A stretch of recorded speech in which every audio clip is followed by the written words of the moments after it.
Lockout here. Right.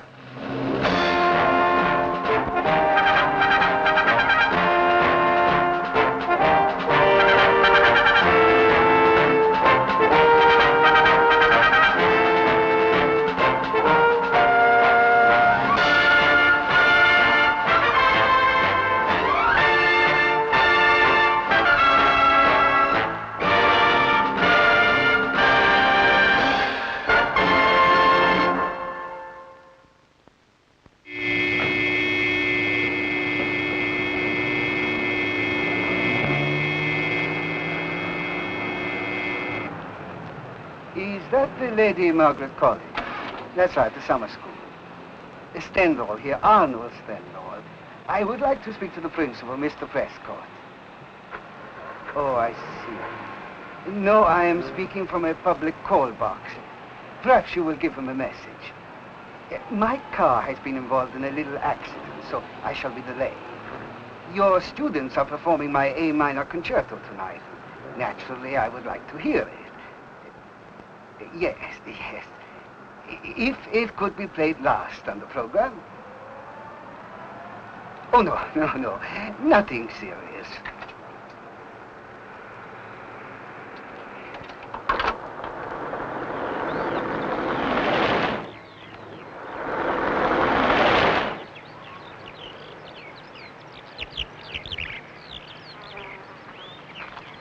Bit fast? Are you all right?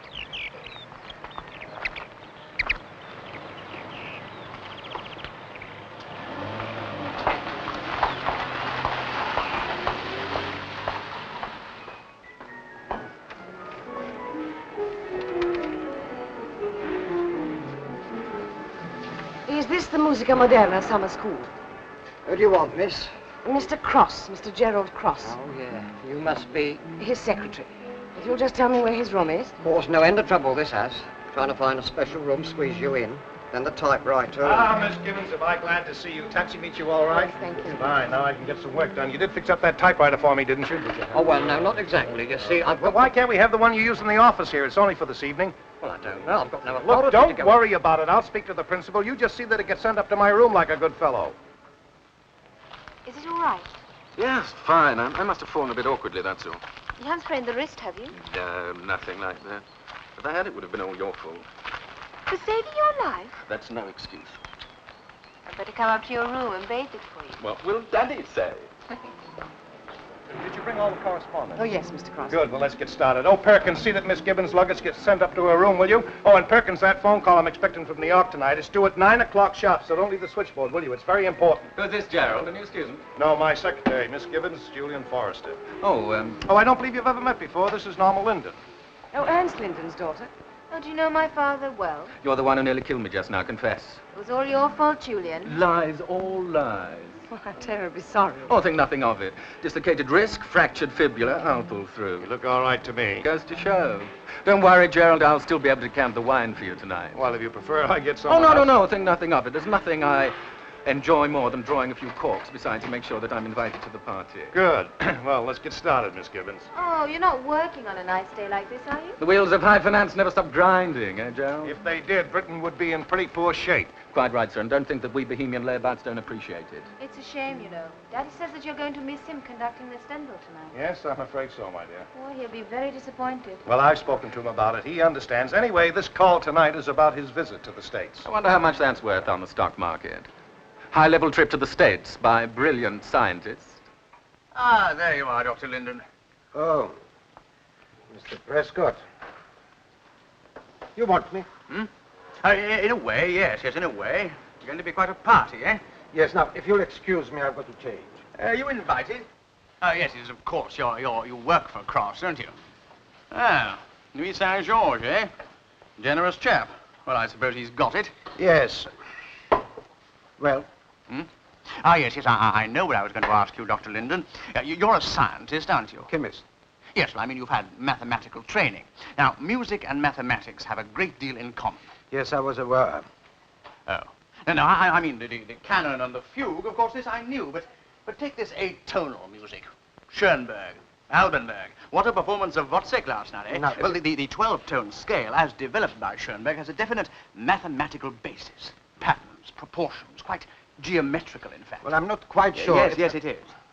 Have you ever read Dr. Faustus by Thomas Mann? Look, Mr. Prescott, this is a very complex subject, and just at this moment, my mind is somewhere completely... No, it's really very simple. Let me explain. What beats me is why bother to come here at all? There are notes he's interested in are the kind that crinkle. Well, I suppose he wanted to be with his wife. It's quite natural, isn't it? Do you know what Anthea told me? No. He'd taken trombone lessons so he could come on the course and surprise her. That story is a complete fabrication, Julia. Oh, Anthea. I'm sorry, I thought it was rather sweet, you know. Trombones, brass, Gerald. Get it? Well, I must go. See you later, Julian.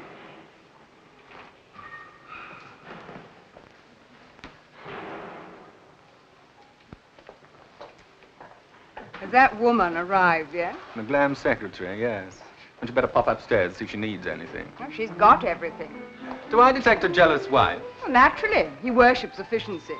I should know. I've been married to him for 5 years. Perkins, did Yes, Mr. Miss- Cross tell you he was expecting a call from America? Yes, Mrs. Of course, some critics do say he merely manipulated traditional That's devices. Julian Forrester's room over there, isn't it? Huh? Yes, I think so. As I was saying, some people do say he merely I think I manipulated- agree with the critics. You do? Oh. Interesting. Very interesting. Oh, damn. Ah, Lyndon. Yes, Gerald. Oh, good evening, Dr. Linden. Miss Gibbons? I just want to check, Lyndon, you will be free to travel to the States by the end of next week? Yes, I expect so. Well, you know, I'm speaking to them tonight. There are meetings to set up and everything, and your presence there is absolutely essential. You know that. What's worrying you, anyway? Nothing. I get it. You're nervous about the concert tonight. You know, Lyndon, before this week, I had no idea how seriously you people took your little musical hobbies. It's nothing to do with the concert. Good. Then I take it everything will be all right. I'll tell them you'll be there. Tell them what you like. You're the one who makes the decisions. Now, just a minute, Lyndon. I'm sorry, Gerald. Just that... There is something. I may want to take my daughter with me. Norma? Well, she'd enjoy the trip. That's no problem. Maybe not to you, but it happens to be quite important to me. Well, that's strange. For an astute man, Gerald, you're sometimes very slow. Oh, there you are. Just checking on the party, dear. Can I do anything? No, we can manage. I'm sorry to spoil the holiday like this, Anthea, but you know how it is. Yes, perfectly. Anthea? Oh, well, come along, Miss Gibbons. Do you mind, Mr. Prescott? Oh, yes, of course. Dr. Linden and I were having a most interesting talk. Oh, yes? Yes, about this particular aspect of Schoenberg's work, you know. Are you going down? Yes. Would you see that Perkins get this? He knows what to do with it. We don't want to start the party too early now, do we? I'll take that, Miss Gibbons, shall we?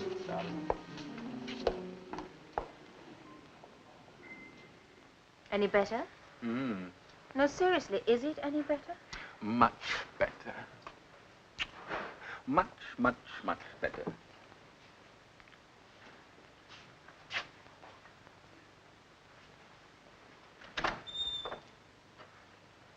Norma? Don't you usually knock before entering someone else's rooms? Wait outside, Norma. Daddy, please. You better do as he says. You won't hit a man with only one hand.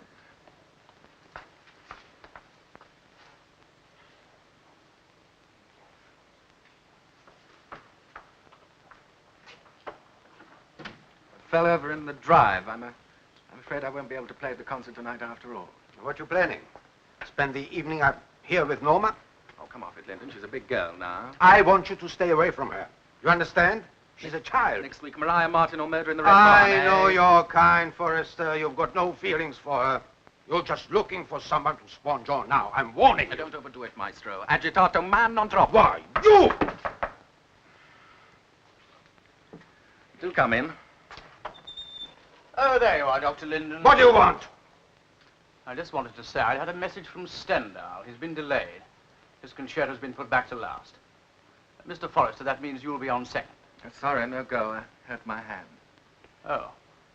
Oh, that is bad luck. Well, surely Baines or Harper can take my place, can't they? They both know the part. Yes, I suppose so. Won't be the same without you, though. Will it, Dr. Linden?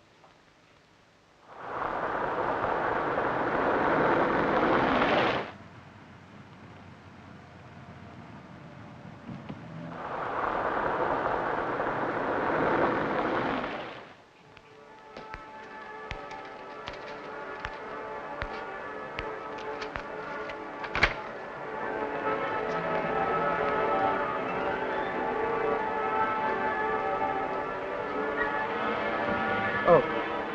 Have you seen my daughter? Isn't she in the audience? No. Oh, Mr. Forrester asked me to give you this. He said it was important about the party Mr. Cross is giving.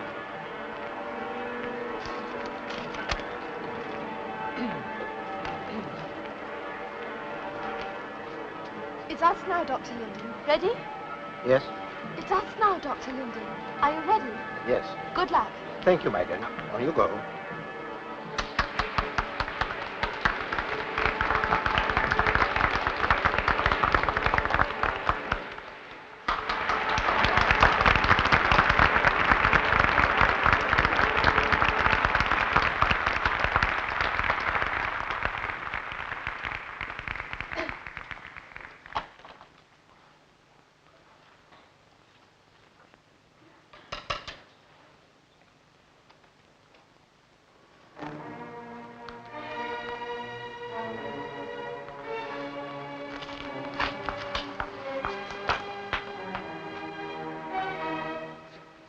Oh, Miss Linden. Yes?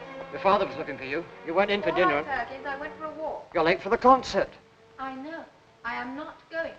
Oh, your father will be pleased.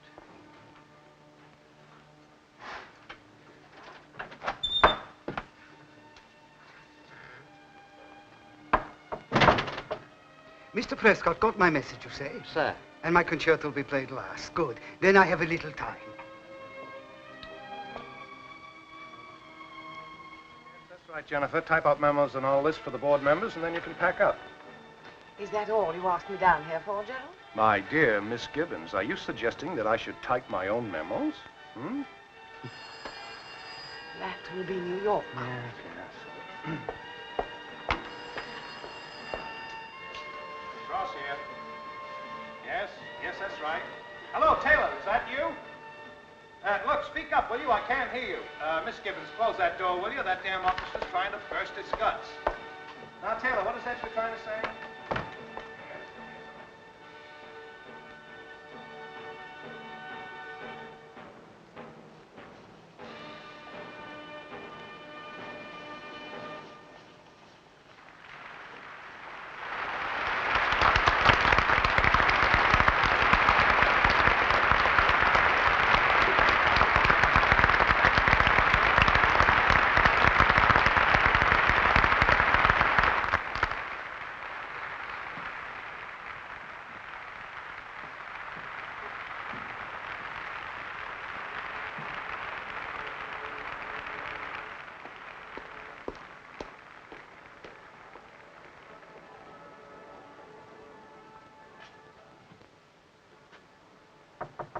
Forrester? Norma! Come out at once! I know you're in there. Do you want me to break the door down?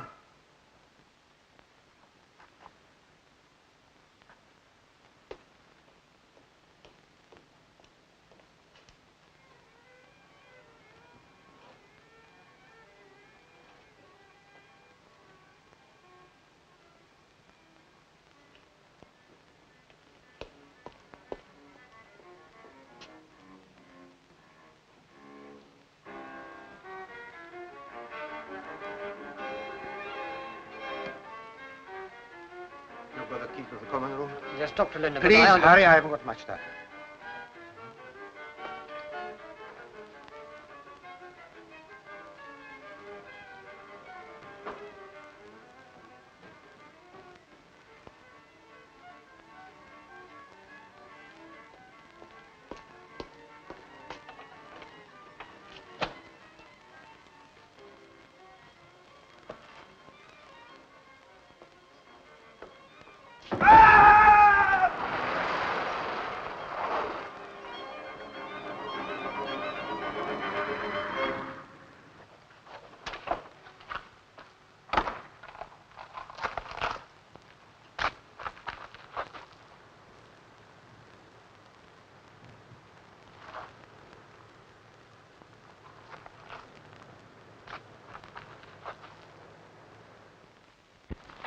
Inspector Parks. Good morning, sir. Good morning, Inspector. This is Sergeant Russell. Glad you got here so quickly.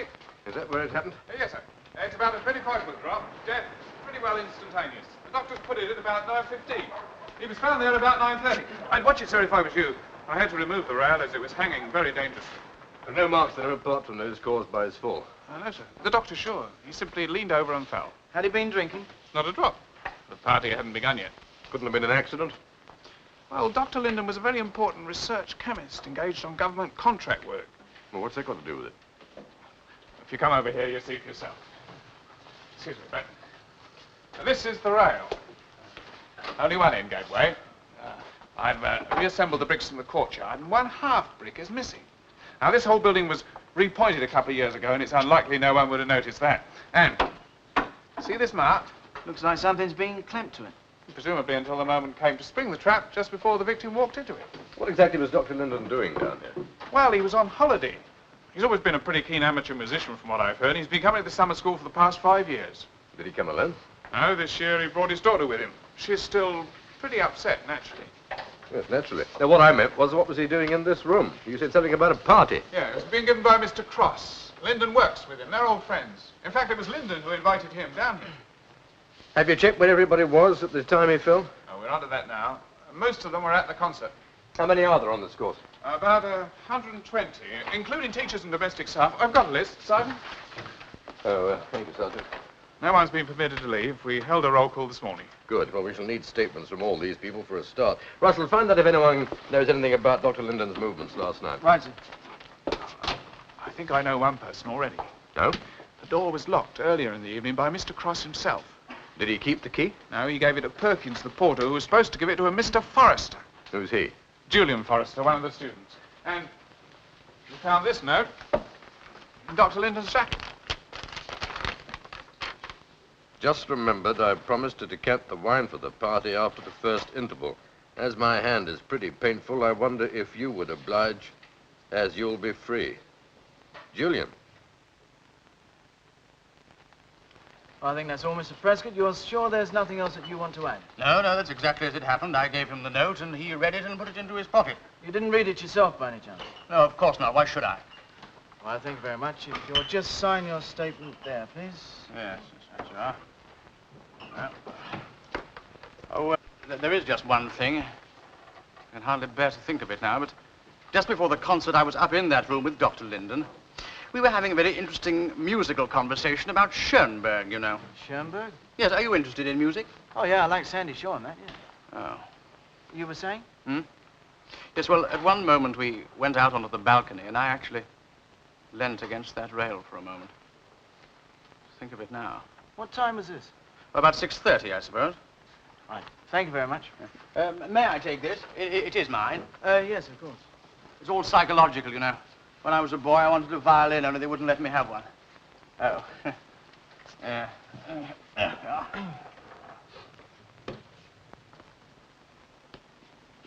Oh, well, it takes all sorts. I'm a triangle man myself. I've been checking on Linden.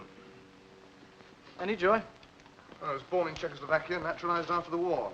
Quiet, ordered sort of life, no financial problems, not much social life. In fact, an ordinary, hard-working boffin by all accounts. What about his work? Well, there seems no reason there for anyone to put a black on him. At least none that I could find. Family?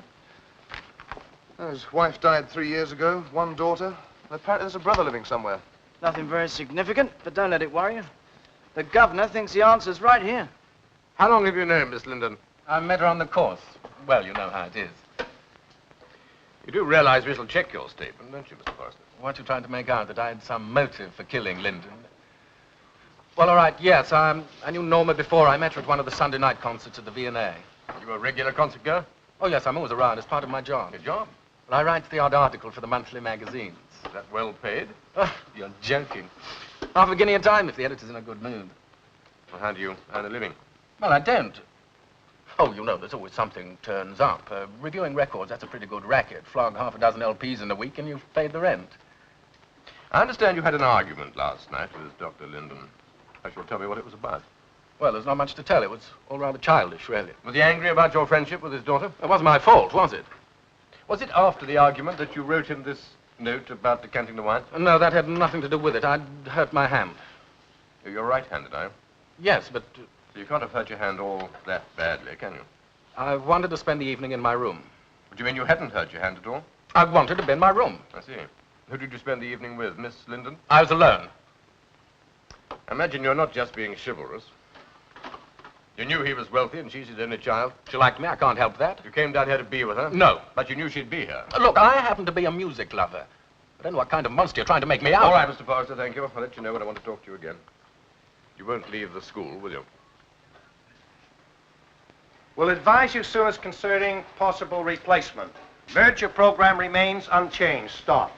Stock quotations holding steady, London and Paris. Get that off right away, Miss Gibbons, and draft out a similar one for Copeland of Northwest Consolidated. Do you want me to stay on down here, Gerald? No. You better get back and straighten out the office.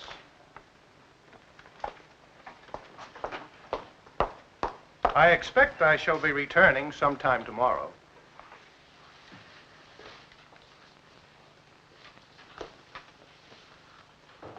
The problems this has caused. How is she now? Ah, this is no good. I'll have to reword it. Oh, for God's sake, Gerald. Don't you realize what's happened? Well, what do you think I've been running around all morning for? Is that all it means to you? Oh, don't be childish, Anthea. Look, a man has been killed, a man you've known and worked with for years. And all you can think about is your Look, if family. I happen to be the sort of man who doesn't show his feelings, that doesn't mean to say I don't have any. I should have thought you'd have known me that well by now. But certain things still have to be done. Well, don't let me interrupt you. Where are you going? I'm going to get some fresh air. I thought the police weren't letting anyone leave the building. Well, why should they keep me here? I don't know anything about it. Do I? I don't know. Do you? All I do know is they're spending an extraordinary amount of time looking in all the wrong places. Oh, I didn't realize we were looking anywhere in particular. They've been grilling Julian Forrester for over an hour. It's absolutely ridiculous. Well, presumably they know what they're doing. You know, sometimes, Gerald, you run so true to type, it's positively frightening. Anthea, can't we ever talk together without you constantly digging at me? For a man who wields so much power, you show astonishingly little judgment of people. Look, you know why I came on this course with you. I thought that if I could share even a tiny part of your life for a change, it might bring us closer together. But you're not giving me much of a chance, are you? Don't beg, Gerald. I can stand that even less than the bullying. I'm sorry. I just heard what you were saying about Julian. Don't worry about that, darling. Gerald and I were just talking. Do the police really think that... Of course not. It was an accident, wasn't it? Of course it was. And why are the police here? Well, your father was a very important man. But why are they speaking to Julian? It's just a formality. Now, come on. You're supposed to be lying down. I'll come and sit with you. But they've been speaking to Julian for over an hour. It was very difficult for them. He was all alone in his room. Everyone else was at the concert. Oh, now, don't worry about it. I know it'll be all right. But I wasn't at the concert either. Yes, come in. Good morning, sir. I'm Sergeant Perrin. Is Miss Linden with you? Yes, but I'm afraid... May I see her, please? Miss Linden? Yes? I'm Sergeant Perriman. We were wondering how you were feeling now. Chief Superintendent She's not well enough for questioning, if that's what you mean. Well, we thought perhaps The you might poor be child hasn't slept all night. Surely it can wait. I'm all right, Anthea. Norma, you're in no Look, state let me to answer speak to your questions. boss. This is outrageous. No, please, I'm feeling fine. I'd rather get it over with. So if the rail was in place at 6:30, the track must have been sprung after that, sir. Yeah, but it must have been set in advance. Any sign of that clamp yet, or the half brick? The men are still looking. I'll go and see how they're getting on. Right. Has Mr. Forrester's room been searched? Of course. And the only thing of any use we found there is a cigarette end with lipstick on it. It's in the waste paper bin. Now, the cleaners go around every evening and empty the bins while the students are at dinner, so it must have been put there after that. I see. And he says that he was alone. Miss Linden, sir. All right. Thank you, Inspector. Come and sit down, please, Miss Linden.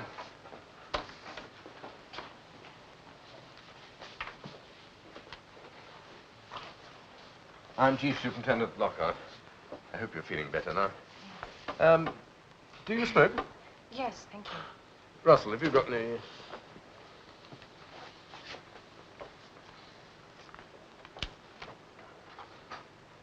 All right. Well, we'll get on with the statements then. Yeah. I'm sorry to have to Why trouble was you. Julian with you so long? Well, we have to question everybody so that we can eliminate them. Have you eliminated him? If you can tell me anything about last night, it might help. Well. What did Julian tell you? Now, just tell me what you know, Miss Linden. I was with Julian in his room. I see. What time was that? All evening.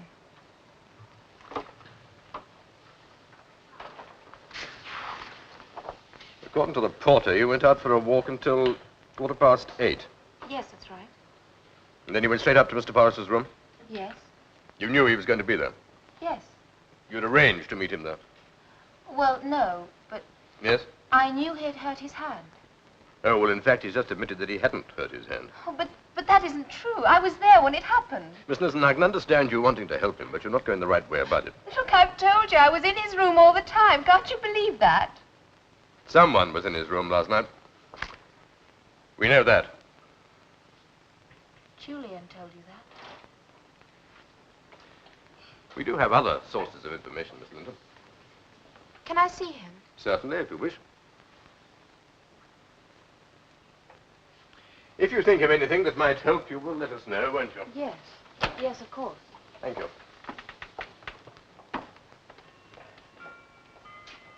Gentlemen.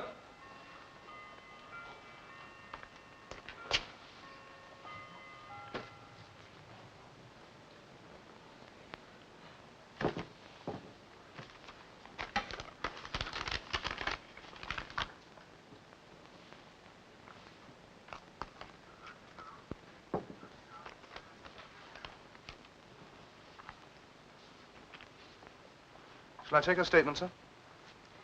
How quickly can we get a lab report on these? Oh, we won't get it back much before late this afternoon. Well, tell them to get a move on. I want to know if these were both smoked by the same person. Well, that shouldn't take them long. You think she was in there with him, sir? Let's find out the scientific way, shall we? Yes?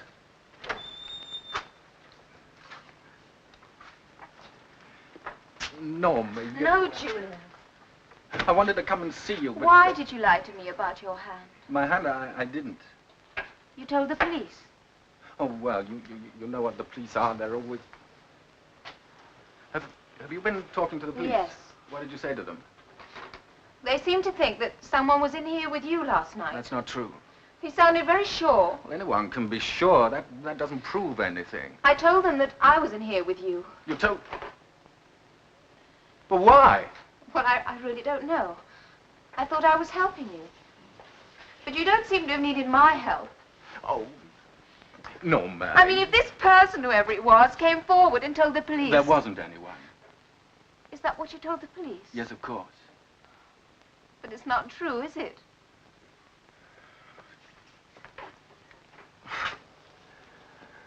You're not a child after all, are you? Did you ever think I was? Well, your father...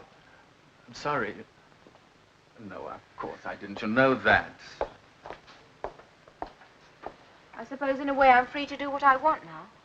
What do you want?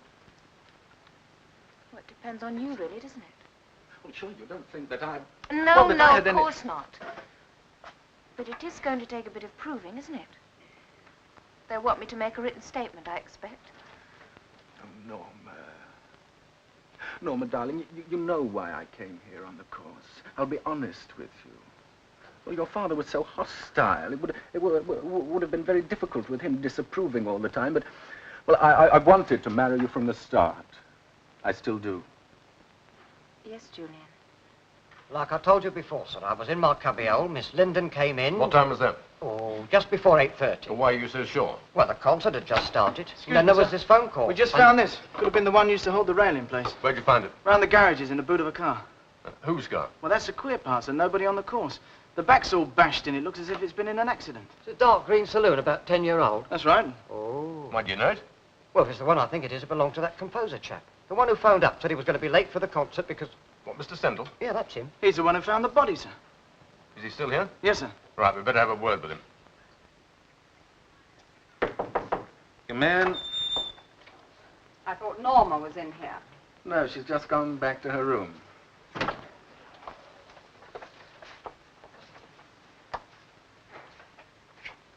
Julian. Yes? Well, how does it feel to be suspected of murder? Well, it's all experience, isn't it? You seem very calm about it. It doesn't really bother me very much. You know I didn't kill him. Do the police believe that? They'll have to, won't they? I've got an alibi, haven't I? That's what I wanted to see you about. Too late, sweetie. Unless you're going to go along and say you were in my room, too. I don't mind. The more, the merrier. My moral character's pretty black around here. I'm trying to help you, Julian. If I were you, I'd think about helping yourself. 3 minutes, 9 minutes in all, that's £9, sir. Right. Oh, £10, thank you, sir. Keep the change for your trouble. Oh, thank you, sir. Pity you couldn't have waited till after 10 o'clock. You'd have come in on the cheap rate then. You've never heard that old Tibetan saying, have you, Perkins, about the man who goes to bed early to save on candles? No, sir. What about him? He begets many children, Perkins. Many children. Oh, Superintendent. Yes.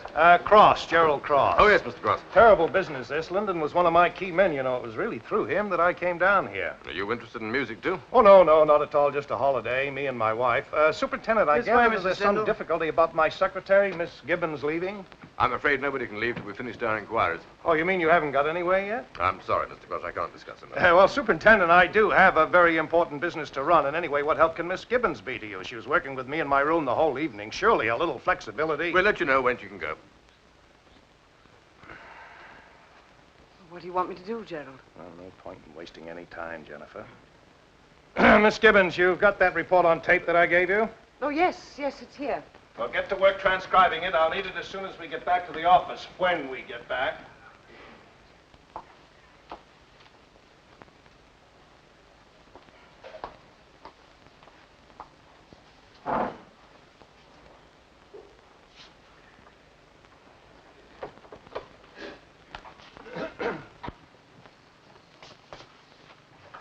Gerald, Yes? I want to explain something to you. Look, Anthea, I have got an awful lot of work to do. Please don't involve me in another emotional scene. Just give me a chance, will you? It's not very easy. You know why I came here, don't you? Well, I thought you came because you were passionately interested in music. I've known Julian Forrester for about a year. I met him at a soiree Lyndon gave for some friends of his in London. Forrester was no friend of Lyndon's. Well, he gate crashed through someone he knew. Actually, I think it was Stendhal, the composer. Julian was writing a piece about him for some newspaper or other. Go on. What more is there to say?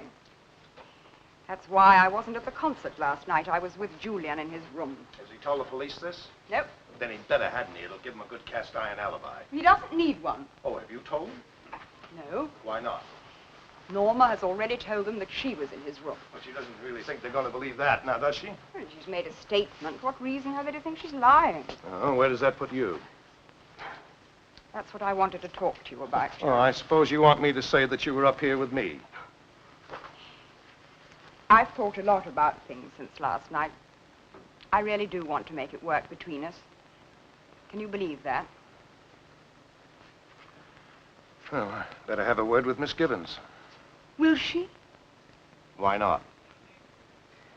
I didn't even know what this was until you told me. You didn't pick it up and put it in the boot of your car. No, I never touched it. It would have my fingerprints on it if I had. There are no fingerprints on it. Do you wear driving gloves? Yes, always. And it was you who discovered Dr. Linden's body? Yes. I couldn't believe it. I was taking my car around to the garage. Why? Why did you trouble to do that? I thought you were late for the concert. Yes, I was. I'd had this accident. But I phoned and told them about it. Well, then why didn't you go straight through to the concert as soon as you got here? Well, there was no point. They'd already altered the concert. Put my concerto last. I got all that from Prescott, sir. It's in his statement. The Stendhal concerto was going to be first, and Dr. Linden was going to conduct the first two works. But when he heard about the accident, he swapped things round. Yes, Sir Linden only conducted the first piece, after which he was free to go and see to the wine? Yes, sir. The second piece didn't need a conductor. It's a piece of chamber music.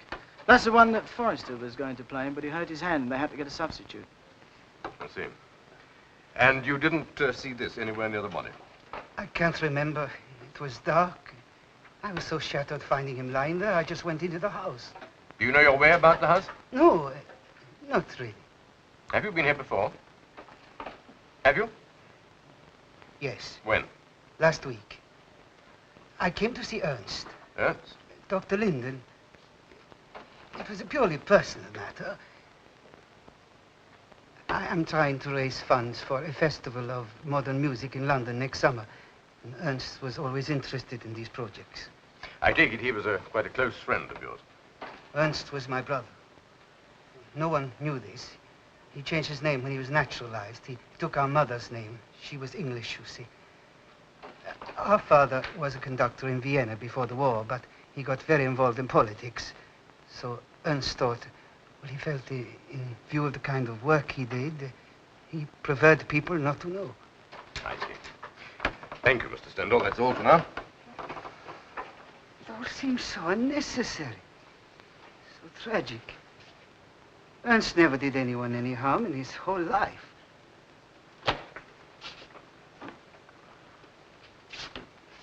I wonder if he benefited in Dr. Linden's will, sir. You might check on that. If it hadn't been for the change of the program, Linden would have been able to come in here when he did. You mean the murderer wouldn't have expected him up here so soon? But why come here anyway? Presumably to decant the wine for the party. Then why did he lean out over that rail, sir? Perhaps he was trying to see if his daughter was in Forrester's room over there. But if Tummy was so keen to make it look like an accident, what happened to that missing half brick? We've searched everywhere. The courtyard's been pretty well swept. Have you looked on the roof? The roof? Yes, Inspector. You haven't, have you? No, sir. Well, have a look, Russell. Shouldn't take long. Why the roof, sir? Well, how do you think our murderer was going to get his victim out onto the balcony? Drop a brick from the roof? Exactly. But not just any old brick. It had to be part of the main structure so that it wouldn't be noticed. Report on the cigarettes, sir. The lipsticks match, but they did a quick saliva test as well. They were definitely not smoked with the same woman. Right. Bring Forrester back here. I think we're beginning to get somewhere.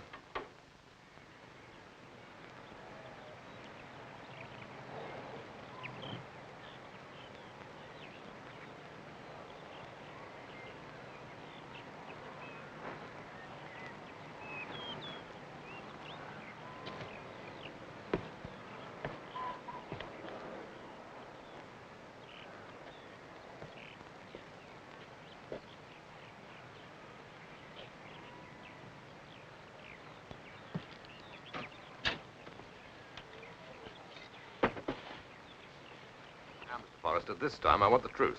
What good would that do? Well, it won't do any harm. A man has been murdered. It's an accident. It must have been. Why? Well, at the worst, a practical joke that went wrong. Who was in your room last night? There can only be one of 2 or 3 people who went to the concert. Then ask them. I'm asking you. Mr. Forrester, don't you realize it could have been you who was killed? So much for diversification of profits.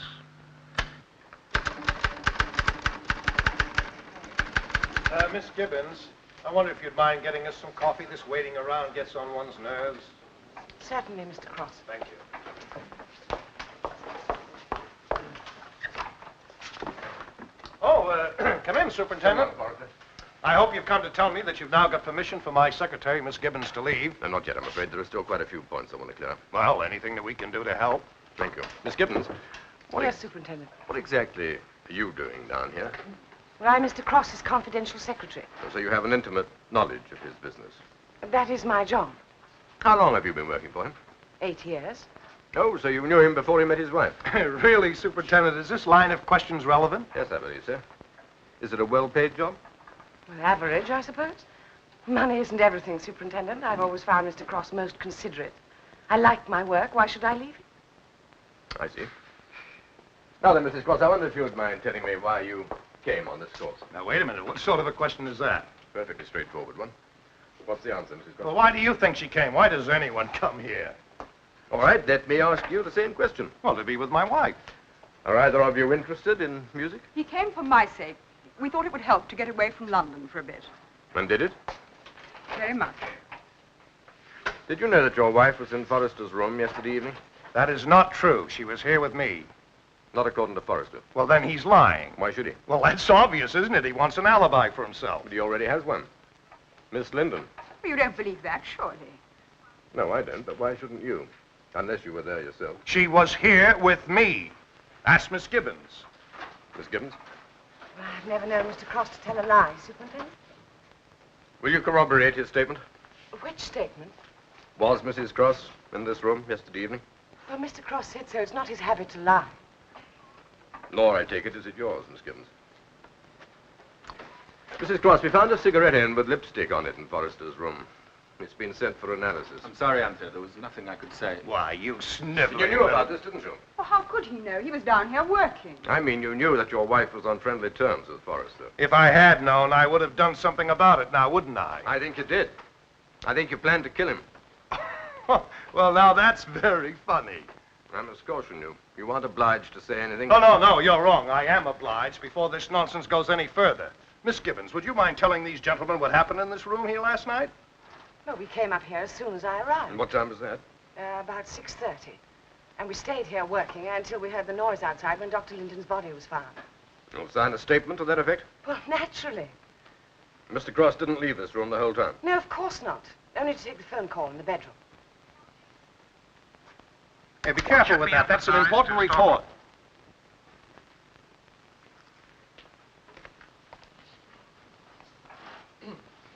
Is that the telephone you used? Yes, of course. All right, Ferriman.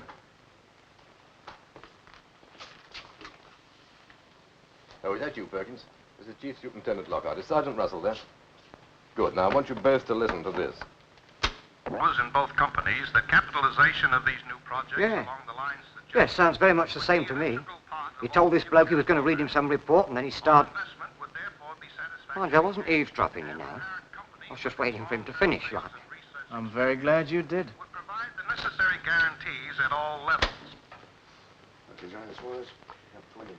You needed enough time to get from here to the balcony and remove the clamp before Forrester came up to decant the wine, which you had already asked him to do. Well, I asked him to see to the wine, yes, but that was a normal thing to do. Maybe, but it means you're the only person who knew he was going to be in the room at that time. But lots of people knew. Like, even Miss Gibbons here knew.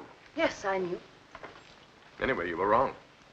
It wasn't Forrester who came out onto the balcony, it was Dr. Linden, and he was early. Then you dropped the clamp and you went down and hid it in the nearest place. It's not true. Gerald, tell him it isn't true. Well, of course it isn't true. Of course it isn't.